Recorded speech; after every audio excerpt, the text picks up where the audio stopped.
이 코로나가 언제 끝날지 모르겠어요. 그죠? 오늘은 몇 명이죠? 한 3만 명 넘었죠, 오늘. 이게 참 우리가 코로나 처음에 시작했을 때 100명 나왔다고 깜짝 놀래고 200명 나왔다고 깜짝 놀란 게 엊그제 같은데 10,000명이 넘어도 아무 관심도 없고 별로 느낌도 없는 이런 때가 됐어요. 그죠? 참 어쩌다가 이렇게 됐는지 하나님의 또 일하심 가운데 있음을 믿습니다. 자, 우리가 나의 삶을 다 통제하고 다 이렇게 다스리기를 원하죠. 내가 잘 해결해서 아무 문제 없이 내 인생 진행되어 갔으면 좋겠다라고 사람들은 모두 생각합니다. 건강도 잘 지키고 또 그리고 재정적으로도 안정되고 그리고 가정도 평안하고 미래에 대한 것도 계획한 대로 잘 진행되고 우리의 자녀들도 생각한 대로 착착착착 잘 진행되어 가기를 원하는 게 우리의 소원이잖아요. 그죠? 별로 그런 소원이 없으십니까? 그게 우리의 소원이란 말이죠. 그래서 이제 잘 되면 이게 내가 통제할 수 있겠구나. 올해 이렇게 한 것처럼 내년에도 이렇게 구상해서 하면 되겠구나 라고 생각을 하는데 문제는 뭐냐면 우리의 능력의 범위를 벗어나는 그런 큰 위기를 만나게 될 때 그때가 참 어려운 마음이 드는 것이죠. 예를 들어 심각한 질병에 걸린다거나 예기치 않은 사고를 당한다거나 아니면 재해를 당하고 재정적으로 큰 어려움을 당하게 되는 경우들이 우리 가운데 일어나게 되는 것이죠.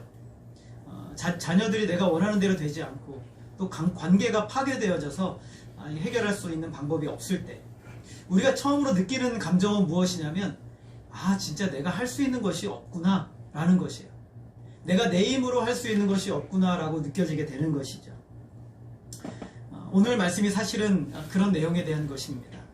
제자들이 자신들의 힘으로 자기를 잘 통제할 수 있는 그런 상황에서 예수님은 그들을 끄집어내셔서 자기들이 스스로 통제할 수 없는 곳으로 제자들을 이끌어 가시는 그런 장면의 말씀이세요. 오늘 우리가 읽은 말씀에 보게 되면 예수님께서 하루는 제자들과 함께 배에 오르시고 그들에게 이르되 호수 저편으로 건너가자라고 이렇게 말씀을 하셨어요. 똑같은 사건들이 마가복음, 마태복음에 다 기록이 되어 있는데 마가복음에 보면은요 날이 저물 때라고 이렇게 표현하고 있어요. 근데 여러분 우리가 헬라어 원문의 표현을 보면요 뉘앙스가 어떤 뉘앙스냐면 마치 예수님께서 날이 저물 때를 기다리신 것처럼 표현을 하고 있어요. 그러니까 그 시간을 기다리신 거죠. 예수님은 날이 밝은 시간, 좋은 시간을 피하시고 어두울 때를 일부러 선택하고 기다리고 계셨던 것이죠. 그리고 어두워지니까 예수님이 뭐라고 그러냐면 이제 우리 저편으로 건너가자 라고 이렇게 말씀을 하시게 되는 겁니다. 배를 타고 건너가기에 좋지 않은 상황을 일부러 선택하시고 그렇게 하는 것이죠. 여러분 사람들은요 제일 먼저 뭘 선택하냐면 제일 좋은 시간을 선택을 해요. 여러분 그렇죠? 뭘 하려고 그러면 제일 좋은 시간, 제일 좋은 환경을 선택하는 것이 일반적으로 사람들의 일반적인 모습이에요. 그런데 예수님께서는 이상하게 좋지 않은 시간을 선택을 하세요. 근데 여러분 성경에서 참 많은 사건들이 이렇게 보여지고 있어요. 예를 들어서 여러분 오병이어의 사건을 기억하시죠? 예수님께서 얼마든지 그 능력으로 거기에 모인 사람들을 점심에도 밥을 주고 저녁에도 밥을 주고 다음날도 밥을 주실 수 있었는데 3일 동안 아무것도 안 주셨어요. 3일 동안 아무것도 안 주시고 이제는 배가 너무 고파가지고 도대체 기진하여 죽을 것 같은 상황에서 예수님께서 그제서야 뭘 하셨어요? 오병이어의 기적을 행하셨어요. 참 여러분이 예수님의 제자들이었으면 기가 막혔을 거예요. 얘들아 너희들에게 뭐가 있니? 라고 물어보시잖아요. 진지하게 좀 물어보시지. 그렇게 안 물어보시고 다들 배가 고파가지고 지쳐서 이제는 꼴딱꼴딱 넘어갈 상황이 되니까 예수님이 그제서야 말씀하세요. 요한복음 11장에 보게 되면 예수님께서 사랑하는 사람 나사로가 죽을 병에 걸렸다는 소식을 들으세요. 굉장히 위험한 상황이죠.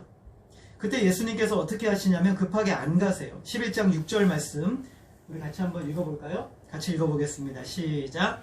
나사로가 병들었다 함을 들으시고 그 계시던 곳에 이틀을 더 유하시고 예수님께서 그렇게 사랑하시던 나사로였는데 바로 안 가시죠.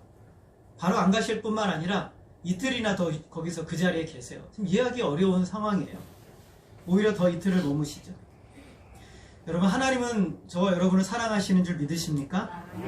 그렇다면 하나님은 저와 여러분을 사랑하시기 때문에 우리의 유익을 위해서 서두르지 않으세요. 하나님은 우리를 너무 사랑하시기 때문에 우리에게 가장 좋은 시간을 선택하시고 그 시간을 앞서지도 않고 뒤서지도 않으세요. 그 시간을 정확하게 지켜주시는 분이세요. 우리의 시간과 하나님의 시간은 전혀 다르죠. 예수님께서 이렇게 하시는 이유가 있었는데 그 이유를 우리는 두 가지로 크게 이야기할 수가 있어요. 적어도 두 가지 이상의 이유가 있어요. 첫 번째는요, 예수님이 지금 어떻게 사시는지를 보여주시는 거예요. 예수님은 철저하게 성부 하나님의 뜻에 따르고 있는 거예요. 전능하신 하나님의 그 뜻에 예수님은 철저하게 따르고 순종하고 계시는 거예요. 요한복음에 보면 이런 내용들이 굉장히 많이 나와요. 하나님께서 명하시는 대로만 움직이시는 거예요. 심지어는요, 요한복음에 보면 하나님이 주시는 말씀만 전하시겠다라고 다짐하세요. 그렇게 하신다고 말씀하시죠. 예수님의 생애와 사역 모두는 하나님의 완전한 뜻이었어요. 단 한 번도 예수님은 하나님의 뜻과 반대로 움직이신 적이 없으시다는 거예요. 언제나 예수님은 하나님께 집중되어 있기 때문에 하나님의 뜻만을 그대로 순종하고 따라가시는 거예요. 그대로 따르시는 거예요. 우리 신앙에 있어서 굉장히 중요한 이야기죠. 우리는 내가 하고 싶은 대로 하고 싶어요. 그런데 우리는 하나님의 뜻을 기다릴 줄 알아야 되는 거예요. 그것이 가장 최선의 방법이니까. 더 나아가서 예수님께서 이렇게 하시는 이유는요, 우리와 함께 계시는 예수님이 어떤 분이신지를 알려주고 싶으신 거예요. 그냥 평상시 평안할 때는 볼 수 없는 예수님을 고난의 순간에, 환난의 순간에 정확하게 보도록 하시기 위해서 이 큰 풍랑의 큰 위험의 순간으로 제자들을 이끌어내시는 거죠. 예수님 왜 그렇게 하시는 이유, 성경에 보면 여러분 예수님이 행하신 기적과 표적이 굉장히 많이 나오잖아요. 그런데 그것 자체의 목적이 아니에요. 그 기적과 표적과 능력을 통해서 예수님이 누구신지를 깨닫게 되고 예수님을 믿어서 영생을 얻도록 하게 하는 것이 기적과 표적의 목적이죠. 역사를 우리가 쫓아가면 예수님을 만날 수가 없어요. 그것을 통해서 예수님을 발견하도록 하기 위함이지 결코 그것 자체의 목적을 두시는 것이 아니에요. 예수님께서 제자들에게 호수 저편으로 건너가자고 하신 이유는 이 두 가지 이유를 다 포함하고 있어요. 지금 예수님은 하나님의 뜻에 따르고 있는 것이고, 그리고 예수님이 어떤 분인지를 이 사건을 통해서 아주 명백하게 보여주고 싶으신 것이죠. 제자들은 그래서 예수님이 이제는 강력하게 어떤 분이신지를 가장 강력하게 만나게 돼요. 여기서 말하는 이 호수는 게네사렛 호수라고도 부르고 다른 복음서에 보면 갈릴리 바다라고 이렇게 부르기도 해요. 똑같은 이름이죠. 우리가 어느 편에서 부르냐에 따라서 게네사렛 호수라고 부르고 또 갈릴리 바다라고 부르는 거예요. 갈릴리 바다는 이 길이가 한 22km가 되고 너비는 한 12km 정도가 되는 굉장히 큰 호수죠. 호수인데 너무 크니까 바다라고 또 부르는 거예요. 근데 이 앞에는 한 그 2800m 되는 헐몬산이라는 산이 있는데 이 위에는 그 눈으로 덮여 있는 거예요. 거기는 굉장히 춥죠. 근데 이 아래는 지금 이 바다가 있는 이 호수가 있는 곳에 아열대성 기후라서 덥단 말이죠. 그러니까 이 눈이 흘러서 내려서 차가운 물이 흘러내리면서 뜨거운 기류와 만나자마자 갑자기 풍랑이 일어나기도 하는 거예요. 때로는 한 6m가 넘는 파도를 치기도 한다고 그렇게 얘기를 합니다. 예상치 못한 일이 일어나죠. 그런데 밤이 되면 기온이 낮아져요. 이 바다의 기온이 낮아지기 때문에 물이 흘러내려와도 거의 풍랑이 일어나지 않는다고 얘기를 해요. 그러니까 이제 어부 출신이었던 베드로가 보기에도 예수님이 밤에 바다로 나아가자고 했을 때 큰 위험은 없을 거야 라고 생각을 했기 때문에 함께 나갔던 거예요. 제자들은 굉장히 피곤해요. 왜냐하면 예수님을 따라다니는 게 여러분 쉽겠어요? 굉장히 어렵겠죠. 굉장히 바쁜 사람 따라다니는 것도 힘든데 예수님은 하루 종일 쉬실 시간이 없는 거예요. 그러니 12제자가 얼마나 힘이 들었겠어요. 피곤하죠. 이제 바다를 밤에 건너면서 좀 쉬어야겠다라고 생각을 했는데 아니나 다를까 큰 무시무시한 폭풍을 만나게 되는 그런 일을 만나게 된 거예요. 여러분 23절 말씀을 같이 한번 읽어볼까요? 23절 같이 읽겠습니다. 시작. 행선할 때 예수께서 잠이 드셨더니 마침 광풍이 호수로 내리침에 배에 물이 가득하여 위태한지라. 여기서 보면은 광풍이 호수로 내리쳤다라는 것은 광풍에 대한 아주 적절한 표현이에요. 광풍은 우리가 헬라어로 라일립스라는 단어인데 이 단어를 어떤 학자가 이 슈메시라는 학자가 이렇게 표현했어요. 일진의 돌풍이 아니며 또 또 꾸준히 부는 바람도 아니지만 격렬하며 사나운 돌풍, 곧 검은 뇌운으로부터 터져나온 폭풍으로서 다량의 비를 동반하고 모든 것을 엉망진창으로 만들어버린다. 이게 바로 이 광풍에 대한 표현이에요. 그러니까 바람이 오고 있네가 아니에요. 그냥 갑자기 그냥 위에서부터 바람이 확 몰아치는 거예요. 그래서 있는 걸 다 뒤집어 엎어버려요. 거기다가 시커먼 구름이 몰려와가지고 비를 내리는데 어마어마한 비가 내려지는 것이죠. 회오리 바람, 토네이도 같은 것이 갑자기 예수님이 그 제자들이 탄 배를 친 거예요. 얼마나 이 파도의 물결이 높이 올라왔는지 배에 물이 가득하게 된 거예요. 굉장히 위험한 상황이 된 것이죠. 바다에서 잔뼈가 굵은 이 어부들이 타 있는 배잖아요. 근데 그들이 어찌할 수 없는 상황까지 된 것이에요. 그러니까 자기의 힘의 통제 범위를 벗어나는 거예요. 우리가 신앙생활하다가 이런 일이 날 때 두려움에 빠져요. 내 힘으로 통제할 수 없는 상황에 만났을 때 두려운 거죠. 내가 통제할 수 있을 때는 두렵다고 표현하지 않아요. 스릴이 있다고 표현하죠. 이건 내가 표현을 할 수 있어요. 그러나 이걸 내가 통제할 수 없을 때는 큰 두려움이 우리에게 올라와요. 그 두려움을 저는 광풍이라고 표현하고 싶어요. 갑자기 와요, 두려움은. 어느 날 이렇게 두려움이 조금씩 오는 게 아니라 갑자기 몰아닥치는 것이죠. 여러분, 구약성경 에스더에 보면 이 큰 두려움이 이 유다인들에게도 임한 사건이 나와요. 유다인들이 바벨론의 포로로 끌려가서 나라가 한번 바뀌었어요. 페르시아라는 나라로 바뀌게 돼요.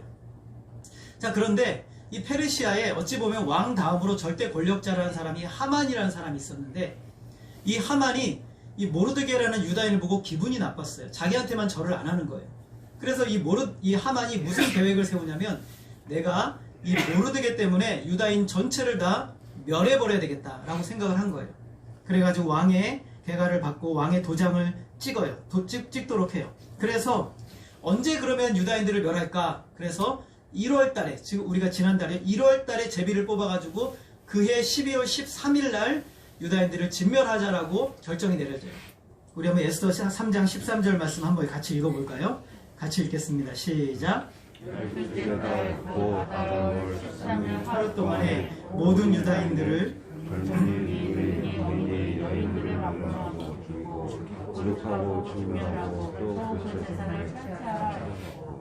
기가 막힐 노릇이죠. 여러분, 이미 왕의 어인이 찍혀서 전국으로 다 이미 배송이 됐어요. 붙어 있는 거예요. 근데 여러분이 유다인이라고 한번 생각을 해보세요. 지금 당장 죽진 않아요. 그러나 12월 13일이 되면 난 죽어요. 그런 상황에 유다인들이 빠진 거예요. 굉장한 두려움이 몰려들죠. 여러분, 죽음을 기다리는 사람의 두려움은 말로 표현할 수가 없거든요. 근데 그것이 정상적인 죽음이 아니라, 여기서 도륙한다는 표현은 짐승을 도살하고 살육할 때 쓰는 표현이거든요. 짐승을 죽이듯이 죽여도 된다라고 방을 붙인 거예요. 유다인을 향해서. 굉장히 두려운 일이죠. 여러분, 어떻게 해야 될까요? 왕의 명령이에요. 도망갈 수도 없어요. 이런 상황이 우리 가운데 두려움에 빠지게 하는 것이죠. 얼마나 큰 두려움일까요? 지금 이런 상황으로 예수님께서 제자들을 데리고 오신 거죠. 그리고 제자들을 데리고 오신 그 하나님은 선하신 하나님이세요. 선하신 하나님의 뜻대로 그들은 거기를 간 거예요. 어떤 상황도 하나님의 절대 주권에서 벗어날 수 없어요. 여러분, 믿으십니까? 하나님의 주권 안에서 벗어날 수 있는 것 세상에 아무것도 없어요. 모든 사건, 상황, 모든 것들은 하나님의 절대 주권 아래에 있어요. 제자들이 큰 태풍을 만난 사건과 유다인이 하만에 의해서 진멸될 상황들도 하나님의 절대적인 주권 아래에 있는 것이죠. 저와 여러분이 만나는 모든 수많은 사건들도 다 하나님의 절대 주권 아래에 있어요. 피할 수 없어요. 제자들이 피할 수 없는 죽게 된 이 광풍을 만난 상황에 예수님은 뭐 하고 계셨어요? 주무시고 계셨어요. 굉장히 피곤하셨죠. 예수님 너무너무 피곤하신 거예요. 예수님은 잠들어 계셨어요. 전능하신 하나님께서, 예수님이 전능하신 하나님이신데 얼마나 피곤하셨으면 우리와 똑같은 육체를 입으신 예수님께서 잠들어 계신 거, 너무너무 피곤하셔서. 예수님은 우리와 똑같은 육체를 입으셨어요. 전능하신 하나님이시지만 우리와 똑같은 한계 가운데 들어오신 것이죠. 예수님은 전능하시지만 계속되는 일들로 인해서 그 육체가 지쳐버리신 거예요. 피곤한 육신으로 얼마나 깊이 잠이 드셨는지 광풍이 몰아닥치는데 깨지 않고 거기서 주무시고 계셨다라는 것이죠. 전능하신 하나님께서 저와 여러분과 똑같은 한계 가운데, 배고픔을 가운데 있으셨고, 또 굶주림 가운데 있으셨고, 피곤하셨고, 육체의 고통을 당하셨고, 쉬지 않으시면 사역을 이어가실 수 없을 정도로 연약함에 빠져 계셨다라는 사실이 얼마나 우리에게 위로가 되는지 몰라요. 주님은 저와 여러분의 그 아픔과 슬픔과 고통에 대해서 정확하게 아세요. 우리가 얼마나 힘든지, 우리가 얼마나 지치는지, 우리의 일이 얼마나 버거운지를 우리 주님은 완벽하게 아세요. 그것이 우리에게 큰 위로가 되는 것이죠. 우리를 위해 십자가에 죽으신 예수님은 우리의 약함을 아시고 다 어루만져 주실 수 있어요. 그래서 우리는 이 예수님을 믿고 예수님께 모든 것을 구할 수 있는 거예요. 제자들은 그들 스스로 어찌할 수 없는 상황에 대해서 예수님을 깨웁니다. 주여, 주여, 우리가 죽겠나이다 라고 말하는 거예요. 정확한 표현이에요. 그들은 죽을 수밖에 없는 상황에 지금 처한 거예요. 얼마나 다급하고 위험한 상황인지 여러분, 성경에서 주여, 주여라는 표현을 그렇게 많이 안 써요. 신약 성경에 보니까 한 4-5번밖에 안 나오거든요. 근데 예수님이 쓰신 경우도 있고 제자들이 쓴 경우는 사실은 이것밖에 없어요. 굉장히 다급한 상황인 것이죠. 그런데 이 표현은요, 그냥 우리 살려주십시오 라고 그런 표현뿐만 아니라 원망에 가까운 거예요. 주님, 어떻게 지금 잠들어 계실 수 있습니까? 주님, 우리가 죽게 되었는데 어떻게 잠들어 계실 수 있습니까? 라는 원망에 가까운 표현이죠. 여러분이 성경을 보다가 시편 77편을 보게 되면 시인은 환난날에 하나님을 찾아요. 하나님 도와주세요. 하나님 너무너무 힘들어요. 너무 고통스러워서 불면증에 시달리고 원망에 가까운 것이에요. 하나님을 원망하기 시작해요. 밤새도록 찾고 기도하지만 하나님이 응답이 없어요. 그러자 시인이 마음이 상해요. 시인이 고통스러운 그 상황에서 이렇게 말합니다. 우리가 같이 한번 읽어볼까요? 7절 시작. 주께서 영원히 버리실까? 다시는 은혜를 베풀지 아니하실까? 불면증에 시달리며 기도하며 하나님을 찾는데 이 환난의 문제 앞에서 하나님이 응답하시지 않으니까 하나님이 나를 잊으셨는가? 하나님이 내게 응답하지 않으시는가? 하나님이 날 버리셨는가? 마음에 원망이 생기는 거예요. 하나님 도대체 어디 계십니까? 8절 우리 같이 읽겠습니다. 시작. 영원히 끝났는가? 그의 약속하심도 영구히 폐하였는가? 마치 하나님 아기에서 자기가 끊어진 것처럼, 하나님 나를 더 이상 사랑하지 않는 것처럼 느껴지는 시인의 모습이죠. 9절도 같이 읽겠습니다. 시작. 하나님이 그가 베푸실 은혜를 잊으셨는가? 노하심으로 그가 베푸실 긍휼을 그치셨는가 하였나이다. 문제의 순간마다 항상 계셨는데, 그리고 모든 문제는 다 예수님이 해결해 주셨는데 지금 예수님은 주무시고 계세요. 우리 신앙에 있어도 이런 순간들이 있죠. 예수님이 응답이 없고 예수님이 나에게 아무 말씀이 없는 것 같은 그런 순간이 우리에게 누구나 다 찾아오는 거예요. 이제 다 끝난 것이구나. 이제 이 풍랑으로, 광풍으로 말미암아 죽겠구나 라고 생각이 든 것이죠. 여러분, 갑작스러운 무서운 광풍을 만나는 상황은 모두 다 달라요. 제가 다르고 여러분이 다르고 제자들이 다르고 유다인이 다르고 다 달랐어요. 그런데 그 문제의 해결책은 똑같아요. 그 문제 해결책은 똑같아요. 무엇이냐면 바로 믿음이에요. 믿음. 믿음이 있어야 된다는 것이죠. 예수님께서 잠에서 깨셔서 바람과 물결을 꾸짖으십니다. 그러자 즉시로 바람과 바다가 잔잔해졌어요. 예수님은 마치 바람과 물결을 인격체인 것처럼 꾸짖으셔서 나무라신 거예요. 너 이놈! 잠잠해져야지! 라고 꾸짖으신 거예요. 그랬더니 그 물결과 바람이 갑자기 그 말씀에 순종해서 잔잔해지기 시작합니다. 즉시로 반응하고 말씀에 순종했어요. 이 사건을 통해서 예수님이 뭘 보여주고 계세요? 예수님이 제자들에게 내가 하나님이다 라는 걸 보여주고 계십니다. 내가 하나님이다. 예수님이 하나님이시라는 것은 모든 상황과 사건에 대해서 절대 주권을 가지고 계시다는 것입니다. 모든 힘과 권세는 예수님의 권세 아래 다 굴복하게 되는 거예요. 예수님의 말씀과 명령은 바로 현실이 되는 거예요. 예수님의 말씀이 현실이지 이 세상의 일이 현실이 아닌 거예요. 하나님의 말씀이 현실이에요. 근데 우리는 이 세상의 현실을 붙들고 하나님을 의지하지 않는 거예요. 근데 하나님의 말씀이 현실이에요. 이걸 믿는 사람들은 하나님의 말씀이 삶의 현실에서 이루어지는 것을 경험하는 거예요. 예수님의 말씀은 현실이죠. 예수님의 능력은 노아의 홍수 때 온 세상을 홍수로 뒤덮으셨던 능력이죠.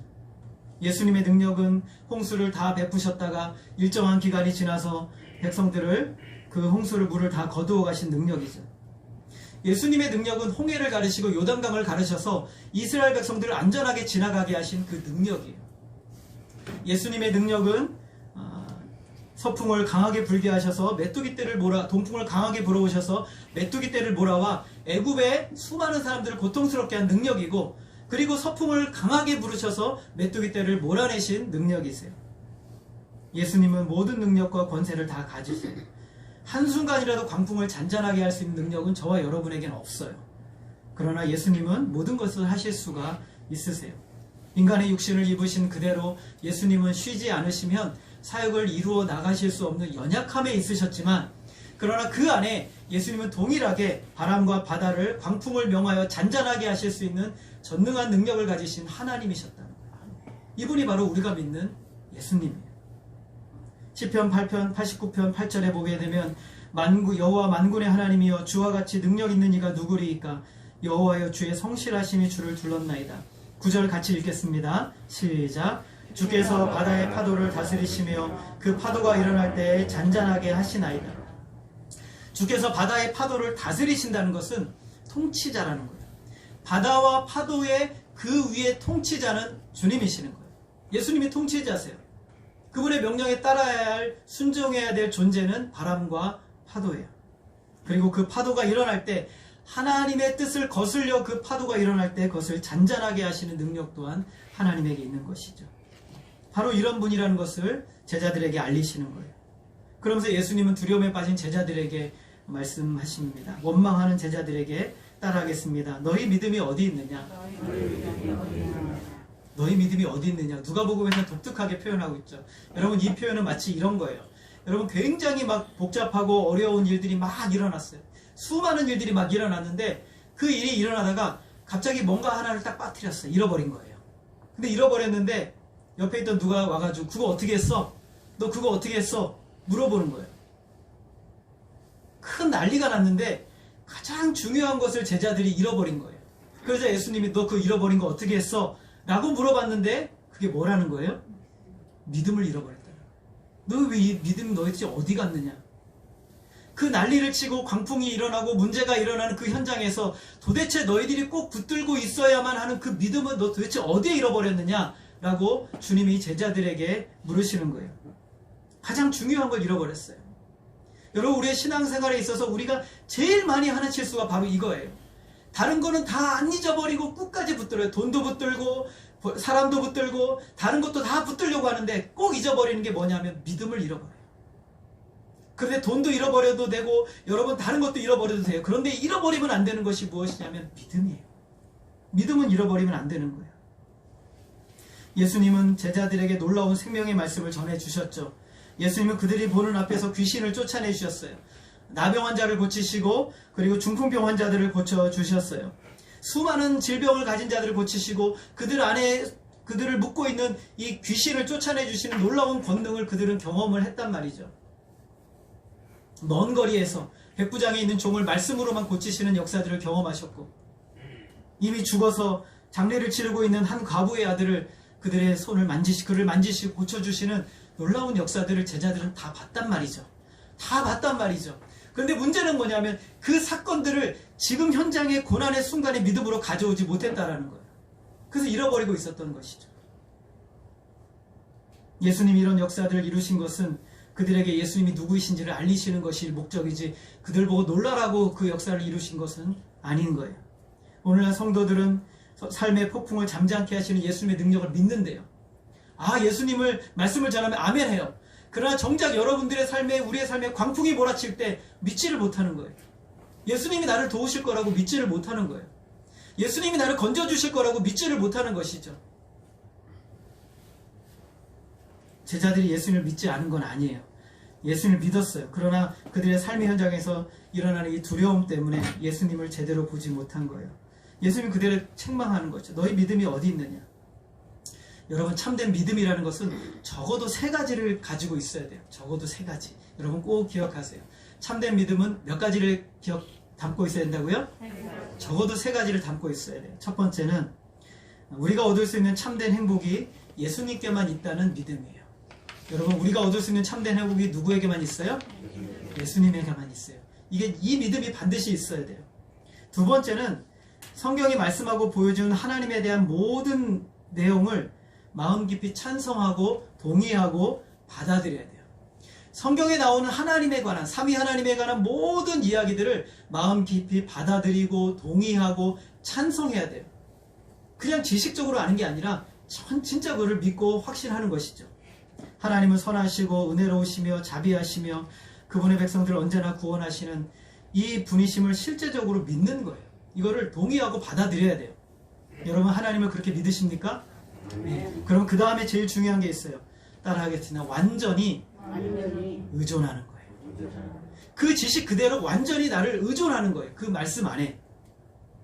하나님 말씀하고 알려주신 그 모든 내용들을 실제적으로 다 맡기는 거예요. 하나님은 선하시지.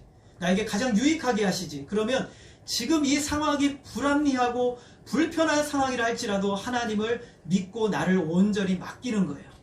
내 상황이 내가 의도한 대로 시간이 맞지 않고 환경이 맞지 않아도 그 하나님을 믿기 때문에, 성경에서 말씀하시는 하나님이 이러하시다 하는 것을 믿기 때문에 기다리는 거예요. 그리고 기도하는 거죠. 하나님의 뜻대로 이루어지기를. 그러면 우리는 두려움에 빠지지 않을 수 있는 것이죠. 두려울 수 있어요. 어려움이 만나면 두려움에 빠지지 않을 수 없어요. 그럼에도 불구하고 우리는 기억해내야 되는 거예요. 뭘 기억해내야 돼요? 하나님이 어떤 일을 이루셨는지, 하나님이 성경에서 무엇라 말씀하시는지 기억해내야 되는 거예요. 그래야지만 오늘 당한 사건들을 해석해낼 수가 있고 이 사건들을 믿음으로 받아들일 수가 있는 것이죠. 믿음은 예수님만이 나에게 참된 행복을 주시는 분으로 믿는 거죠. 믿음은 성경에서 말씀하는 삼위 하나님에 대한 모든 내용들을 인정하고 받고 또 그것을 내가 동의하는 거죠. 믿음은 이 하나님에 대한 모든 지식을 실제적으로 나의 삶에서 완전히 의존하는 거예요. 그게 진짜 믿음이라고 하는 거예요. 믿음은 우리 머릿속에 머물러 있는 게 아니라 여러분의 삶의 모든 사건의 현장에서 그대로 그것이 이루어지고 역사하는 것을 믿음이라고 말하는 거예요. 제자들은 놀라운 역사를 봤지만 지금 당하는 큰 문제 앞에서 그 역사를 믿음으로 가져오지 못했어요. 그래서 예수님은 너희 믿음이 어디 있느냐라고 책망하신 겁니다. 이 말씀은 우리에게 이렇게 말씀하시는 거예요. 정말 필요할 때 믿을 수 없다면 너희들의 믿음이 무슨 유익이 있겠느냐. 실제적으로 활용할 수 없는 믿음이라면 그 믿음의 진정한 가치가 어디에 있느냐 라고 물으시는 거예요. 좋은 날씨, 아무 문제 없는 그런 날에 믿을 수 있는 것은 누구나 다 믿을 수 있지만 이런 광풍이 갑자기 몰아오는, 생각할 겨를도 없이 몰아오는 그 순간에 하나님을 믿는다는 것은, 그런 믿음이 없다면 그 믿음은 우리에게 아무 유익이 없는 것이죠. 평안할 때든지 광풍이 불 때든지 예수님은 변함없이 동일하십니다. 모든 복의 근원이 되시는 예수님이 제자들과 함께 계시죠. 그리고 제자들은 예수님과 함께하며 보고 들은 모든 것들을 이 순간에 기억해냈어야 돼요. 우리가 하나님 말씀을 공부하고 배우고 그 말씀을 우리가 알아가는 이유는 환난의 순간에 그 말씀을 끄집어내서 오늘 삶의 현장에서 그 말씀이 실제적으로 역사하도록 믿고 살아가는 것이에요. 그것이 없다면 우리가 알고 있는 것은 그냥 지식에 불과한 것이죠. 이 모든 역사가 예수님으로부터 온 것을 우리는 믿어야 됩니다. 평안할 때든지 광풍이 불 때든지 변함없이 동일하신 예수님이 오늘 우리와 함께 계심을 믿으시기를 바랍니다. 제자들은 예수님과 함께하며 보고 들은 모든 것들을 오늘 다시 확인한 거예요. 도대체 이분이 누구시지? 라고 한 거예요. 예수 그리스도는 어제나 오늘이나 영원토록 동일하십니다. 제자들이 그가 누구이기에 바람과 물을 명하며 순종하는가? 그가 누구이기에 한 번도 본 적이 없는 역사가 일어나는 것이죠. 여러분 진짜 신앙은요, 무엇이라고 질문하는 것에서 누구인가 라고 질문하는 것으로 바뀌어가야 돼요. 우리는 끊임없이 무엇에 집중하죠. 하나님이 나에게 무엇을 해주실 수 있는가? 예수님이 나에게 무엇을 주실 수 있는가? 하나님이 나를 무엇이 되게 하실 수 있는가? 끊임없이 여기에만 우리는 집착하고 있어요. 그런데 우리는 질문을 바꿔야 돼요. 그런데 하나님이 무엇을 주실 수 있는가 하는 것은요, 환난의 때를 이길 수 없는 믿음이에요. 그건 참 믿음이 아닌 것이죠. 진짜 믿음은요, 예수님은 누구신가 라고 물어야 돼요. 그분은 누구신가? 예수님이 누구이신지에 대한 진정한 확신과 분명한 믿음이 없으면 우리는 참된 그리스도인이 될 수가 없어요. 사도 바울이 다메섹 도상에서 예수님을 만나게 되고 예수님을 향하여 묻습니다. 주여 누구십니까? 당신은 도대체 어떤 존재이십니까? 라고 묻는 거죠. 당신은 어떤 존재입니까? 여러분 예수님이 누구십니까? 도대체 누구시기에 바람과 바다를 명하심에 바람과 바다가 순종할 수 있습니까? 바람을 잠잠케 하신 예수님이 바람을 지으신 분이십니다. 파도를 잠잠케 하신 예수님이 파도를 지으신 분이십니다. 제자들은 드디어 자신들의 두려움 앞에서 살아계신 창조주를 만난 거예요. 살아계신 창조주. 눈으로 볼 수 없는 하나님을 지금 눈으로 보게 된 것입니다. 이것이 신앙의 가장 복되고 영광스러운 순간이에요. 예수님은 하나님이십니다. 예수님은 창조주이십니다. 만물을 다스리고 통치하시는 완벽한 섭리자이십니다. 눈에 보이는 풍랑과 바다뿐만 아니라 저와 여러분 안에 일어나는 수많은 문제들과 사건들을 주도적으로 주권적으로 붙들고 계시는 전능하신 하나님이십니다. 모든 사건과 상황들은 하나님 앞에서 숨겨질 수 없습니다. 우리 주님 안에 다 밝혀져 있어요. 모든 것은 하나님의 계획과 주권 아래 있음을 믿으시기를 바랍니다.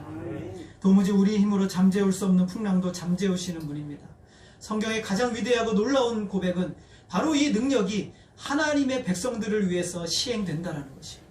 하나님의 구원받은 백성들을 위해서 하나님이 이 능력을 시행하신다는 것이 가장 놀라운 사건이며 가장 놀라운 역사예요. 왜 우리를 위해서 이 일을 시행하십니까? 하나님이 우리를 만드시고 사랑하시고 우리를 구원하신 하나님, 우리를 사랑하셨기 때문에 그런 거예요. 이 광풍이 부는 바다에 빠져서 영원히 멸망해야 되는 존재가 저와 여러분이에요. 그냥 광풍이 불어서 그대로 멸망하도록 내버려둬도 하나님은 공의로우세요. 그러나 하나님은 그렇게 하지 않으시고 그 배에 우리와 함께 타셔서 우리를 멸망으로 몰고 가는 그 광풍을 꾸짖으시고 우리를 거기에서 구원해내시는 구원자가 되시는 거예요. 예수님은 우리의 통치자이시며 구원자이시며 보호자가 되어주세요. 여러분 이 사실을 믿으십니까? 이 예수님이 저와 여러분의 생명의 구원자가 되세요. 어제도 오늘도 내일도 함께 하시고 계시는 것이죠. 참된 평강은 풍랑이 없는 상황을 평강이라고 얘기하지 않아요. 이 놀라우신 예수님이 저와 여러분과 함께 계신다는 그 사실, 그 실제적인 믿음이 우리가 모든 만나는 상황에서 우리를 평강으로 인도해 주는 것이에요. 우리에게 이 믿음이 있어야 하는 것이죠. 여러분 환난 날에, 고난의 날에, 여러 가지 문제와 고통의 날에 우리가 잃어버린 것은 무엇입니까? 여러분 우리가 이 믿음을 잃어버리면 불평이 나오게 되고 원망이 나오게 되는 거예요. 이 믿음을 잃어버리게 되면 세상에 더 큰 힘이 보여지는 것이죠. 이 믿음을 잃어버리면 세상이 너무 크게 보여서 하나님이 안 보이는 거예요. 그러나 우리가 이 믿음을 가지면 이 세상보다 더 영광스럽고 크신 하나님이 이 작은 세상을 주관하고 붙들고 계신 하나님의 역사가 보여지는 거예요. 온 우주를 말씀으로 만드시고 모든 것을 섭리하시며 다스리시며 모든 세계가 단 1초 1분의 오차도 없이 완벽하게 시행되도록 운행하고 계시는 하나님의 능력이 바로 저와 여러분에게 임하고 계시다는 사실 앞에 우리는 두려워하지 않을 수 있는 거예요. 이 풍랑과 이 고통의 순간에서도 우리는 하나님을 더욱 의지할 수 있는 것이죠. 이 믿음이 광풍을 만난 우리의 인생을 살게 하는 유일한 비결이에요. 완전한 인간이시며 완전한 하나님이신 예수님께서 저와 여러분 안에 계십니다. 우리 인생의 배에 타 계시죠. 이 풍랑 가운데 우리가 계세요. 여러분 두려워하지 마시고 염려하지 마시고 잠시 두려워하고 잠시 염려할 수밖에 없어요. 너무 무서우니까. 그런데 여러분 곁에 계신 예수님을 믿음으로 붙드시고 믿음으로 나아가시기를 부탁드립니다. 예수님 안에 모든 행복의 근원이 있다는 사실을 믿으시기를 바랍니다. 성경에서 말하는 삼위 하나님에 대한 모든 지식은 사실이며 진리임을 믿으시기를 바랍니다. 그리고 그 믿음을 가지고 여러분의 삶의 실제적인 삶에서 온전히 하나님만 의지하시고 믿음으로 나아가시기를 부탁드립니다. 아멘. 그럴 때 여러분의 삶에 갑자기 몰아닥치는 이 광풍이 몰아칠 때 우리는 두려움 없이 이 광풍도 주님과 함께 넘어갈 수 있는 것이죠. 여러분 큰 물결이 흔들리고 큰 물결이 요동하는 모습을 보면서 그 앞에서 얼마나 나는 작고 초라한가 우리는 느껴요. 대자연 앞에서 얼마나 나는 초라하고 연약한가 느껴요. 그런데 그 자연 만물을 만드신 더 크신 하나님이 내 속에 계시다는 사실로 인해서 우리는 두려워하지 않을 수 있는 거예요. 자연의 위대함은 놀랍지만 그러나 그 자연을 만드시고 인간을 만드신 하나님께서 나와 같은 초라한 인간 속에 들어오셨다는 그 사실이 우리로 하여금 놀라고 감동하게 만드는 거예요. 그러므로 두려워하지 마시고 염려하지 마시고 오늘 여러분 하나님이 여러분에게 주신 그 순간에 잃어버리지 말아야 될 그 믿음, 굳건하게 붙드시고 하나님에 대한 믿음으로 저와 여러분의 인생을 하나님께 온전히 올려드리시는 저와 여러분 되어지기를 주님의 이름으로 소원합니다. 기도하겠습니다. 하나님 아버지, 오늘 우리는 이 귀한 믿음을 잃어버리진 않았습니까?